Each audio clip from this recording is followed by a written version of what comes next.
নমস্কাৰ 24 লাইভ চাই থকাৰ বাবে ধন্যবাদ আৰু লৈ আহিছোঁ এই মুহূৰ্তত এটা বিশেষ খবৰ এইবাৰ এইখন অসমতে সংঘটিত হৈছে মানৱ সমাজক লজ্জানত কৰা এক ঘটনা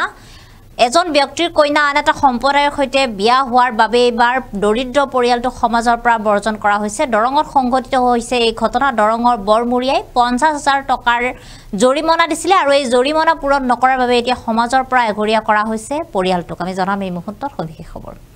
আমি জনাইছোঁ এই মুহূৰ্তত এটা বিশেষ খবৰ 50,000 টকা আৰু খাহী মাংসৰে ভোজ নিদিয়াৰ বাবে এইবাৰ সমাজৰ পৰা এঘৰীয়া হ'ল এটা পৰিয়ালৰ সৈতে এই ঘটনা সংঘটিত হৈছে দিন হাজিৰা কৰি খোৱা এটা পৰিয়ালক বৰ্জন সমাজৰ বৰমুৰিয়াৰ কঠোৰ সিদ্ধান্ত গ্ৰহণ নৱকান্ত বৰুৱাৰ কন্যা আন সম্প্ৰদায়ৰ সৈতে বিবাহ হোৱাৰ বাবে এই ঘটনা সংঘটিত হৈছে সামাজিকভাৱে বৰ্জন দৰিদ্ৰ পৰিয়ালটোক সমাজৰ পৰা বৰ্জন কৰি দিয়া হৈছে এঘৰীয়া কৰা হৈছে পৰিয়ালটোক আৰু বিভিন্ন ধৰণে কামৰ পৰাও তেওঁলোকৰ পৰিয়ালটোক ইতিমধ্যে বৰ্জন কৰি দিয়া হৈছে বিভিন্ন ঠাইত তেওঁলোকক কাম কৰিবলৈ বিভিন্ন ধৰণে বৰ্জন কৰি দিয়া হৈছে আৰু যাৰ বাবে এতিয়া পৰিয়ালটোই বিভিন্ন সমস্যাৰ সন্মুখীন হৈছে আমি দেখুৱাইছোঁ এই মুহূৰ্তত দৃশ্যাংশ এইখন অসমতে এইবাৰ পুনৰ সংঘটিত হৈছে মানৱ সমাজক লজ্জানত কৰা এক ঘটনা বৰ্তমান সময়তো এনে ধৰণৰ ঘটনা সংঘটিত হৈ আছে নৱকান্ত বৰুৱা নামৰ ব্যক্তিজনৰ ছোৱালীয়ে এজন মুছলমান সম্প্ৰদায়ৰ অৰ্থাৎ সংখ্যালঘু সম্প্ৰদায়ৰ ল'ৰাৰ সৈতে বিবাহত আবদ্ধ হোৱাৰ বাবে সমাজৰ পৰা বৰ্জন কৰি দিয়া হৈছে এঘৰীয়া কৰি দিয়া হৈছে পৰিয়ালটোক আৰু কেৱল মাত্ৰ এঘৰীয়া কৰাই নহয় ব্যক্তিজনে আন দিন হাজিৰা কৰি খোৱা পৰিয়াল আৰু এই দিন হাজিৰা কৰি খোৱা পৰিয়ালটোক দৈনন্দিন কামত যোৱাৰ পৰাও বঞ্চিত কৰিছে সমাজৰ বৰমুৰিয়াই দৰঙৰ এখন সমাজৰ বৰমুৰিয়াৰ এই কঠোৰ সিদ্ধান্ত গ্ৰহণ আৰু এই কঠোৰ সিদ্ধান্ত গ্ৰহণৰ পিছতে এতিয়া বিপদত পৰিছে পৰিয়ালটো প্ৰায় 3-4 মাহ কোনো ধৰণৰ কাম কৰিবলৈ যাব পৰা নাই পৰিয়ালটোৰ মুৰব্বীজনে নৱকান্ত বৰুৱা নামৰ ব্যক্তিজনৰ ছোৱালীৰ আন সম্প্ৰদায়ৰ সৈতে বিবাহ হোৱাৰ বাবে এই সিদ্ধান্ত গ্ৰহণ কৰা হৈছে আৰু ইয়াৰ পৰা উদ্ধাৰ হ'বলৈ সমাজৰ সৈতে পুনৰ লগ হ'বৰ বাবে তেওঁলোকক জৰিমনা বিহা হৈছিলে প্ৰায় 50,000 টকাৰ জৰিমনা বিহা হৈছিলে দিন হাজিৰা কৰি খোৱা পৰিয়ালটোক আৰু তাৰ লগতে খাহী মাংসৰে ভোজ ভাত খুৱাই উদ্ধাৰ হ'বৰ বাবেও কোৱা হৈছিলে এতিয়া দেখিবলৈ পোৱা গৈছে দৰঙৰ এখন সমাজৰ বৰমুৰিয়াৰ হঠকাৰী সিদ্ধান্ত এনে ধৰণৰ সিদ্ধান্ত যাৰ বাবে এতিয়া পৰিয়ালটোৱে বিভিন্ন ধৰণৰ অসুবিধাৰ সন্মুখীন হৈছে বিভিন্ন ধৰণৰ সমস্যাৰ সন্মুখীন হৈছে কেৱল মাত্ৰ ছোৱালীজনী আন এটা সম্প্ৰদায়ৰ সৈতে বিবাহপাশত আবদ্ধ হোৱাৰ বাবে বিয়া হোৱাৰ বাবে পৰিয়ালটোৰ সৈতে এনে ধৰণৰ ঘটনা সংঘটিত কৰিছে পৰিয়ালটোক সমাজৰ পৰা বৰ্জন কৰি থৈছে কেৱল মাত্ৰ এঘৰীয়া কৰি দিয়াই নহয় আন কাম কৰিবলৈ যোৱাৰ পৰাও মানা কৰিছে পৰিয়ালটোক ইতিমধ্যে এই ভুক্তভোগী পৰিয়ালটোৱে এই কথা প্ৰকাশ কৰিছে এই মুহূৰ্তত আমাৰ হাতত সেই মন্তব্য আছে সেই মন্তব্য আমি আপোনালোকক শুনাইছোঁ মুছলিম ল'ৰাটোৰ লগত গেল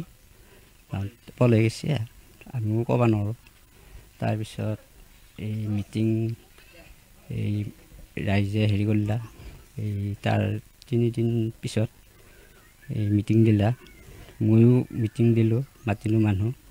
তাৰপিছত মিটিং হ'ল তাৰপিছত 50,000 টকা আৰু ভোজ আৰু এই পৰাচিত্ৰ এনেকৈ অকলশৰীয়া এই কচীয়া মানে ভোজ এটা দিব লাগে 50,000 দিওঁ ছোৱালীটো জাগাৰ হয় মই হাজিৰা ঠিকা কৰোঁ নোৱাৰিম বুলি কৈছোঁ তেতিয়া আমিও নামানো বুলি কৈছে জুনৰ 6 তাৰিখে এই এখেতৰ ছোৱালী যোগেনৰ ছোৱালী দীপিকা এজন মুছলিম ল'ৰাৰ লগত পিপৰাগুচিৰ গাঁৱৰ মুছলিম ল'ৰাৰ লগত পলাই গুচি যায় আমি পিছে এই ক্ষেত্ৰত জ্ঞাত নহয় অলপ দেৰিকৈ জানিলোঁ যে মুছলিম ল'ৰা তাত গৈছে আৰু এওঁলোকৰ মানে অৱস্থাটো খুব বেয়াৰ কাৰণে অন্য ধৰণৰ তেওঁলোকক পুলিচ কিবা কিবি এইবিলাকৰ জৰিয়তে ঘূৰাই অনাৰ ব্যৱস্থাটো নকৰিলে যিহেতুকে এওঁলোকৰ অৱস্থাই নাই এই অজুহাততে গাঁৱৰ সমাজে এওঁলোকক 4 দিন পিছত মিটিং মাতি ৰাইজৰ পৰা এঘৰীয়া কৰিছে আৰু 50,000 টকা জৰিমনা কৰিছে আৰু পায়াচিত্ৰ বুলি এটা ভোজ দিব লাগে তেনেকুৱা এটা কৰিছে বিয়া পঢ়ি আছিল বিয়া শেষ হ'ল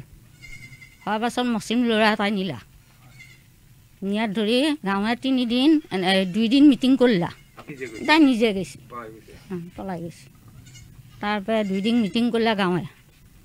কৰাত আমি আকৌ তৃতীয় দিনা আকৌ মিটিং সাজিলা আমিও মাতিলোঁ তেওঁলোকেও মাতিলা